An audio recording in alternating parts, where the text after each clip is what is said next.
Hello, ayan guys, gagawa po tayo ngayon ng mini tart with dates. Ayan. Yung ano po nito, ang ingredients po nito ay 1½ cup ng flour, white flour, half cup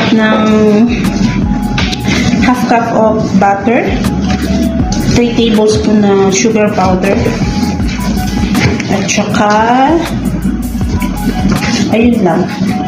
At saka 7 curry cheese. 8 curry cheese.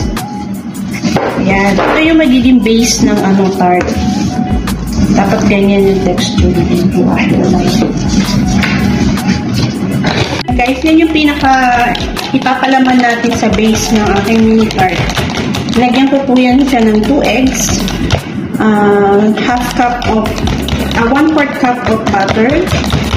Meron din siyang vanilla, half teaspoon, sugar, brown sugar, 3 tablespoon, a half teaspoon of salt. Tapos pagka na-mix na siya, lalagyan na natin yung almond na dinurog. Yan. Tapos i-mix uli natin. So, dyan tayo. Ito yung pinakapalaman mamaya sa ating tart.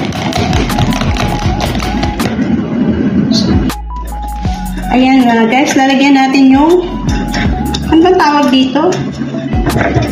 Ano ba tawag dito? Tray? Hindi, yung hulmaan.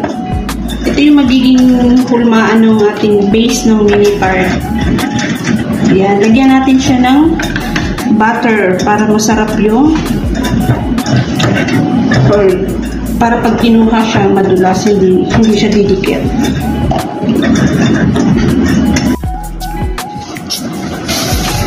Ayan, ganyan siya.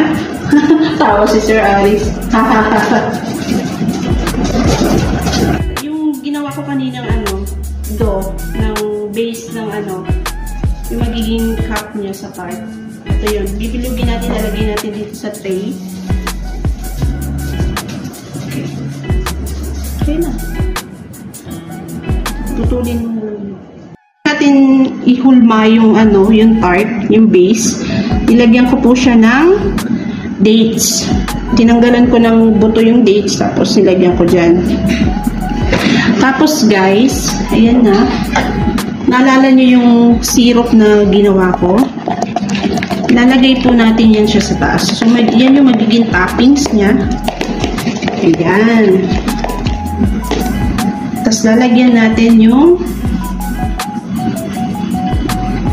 bawat ayan. Tapos, i-bake po natin siya for 20 minutes.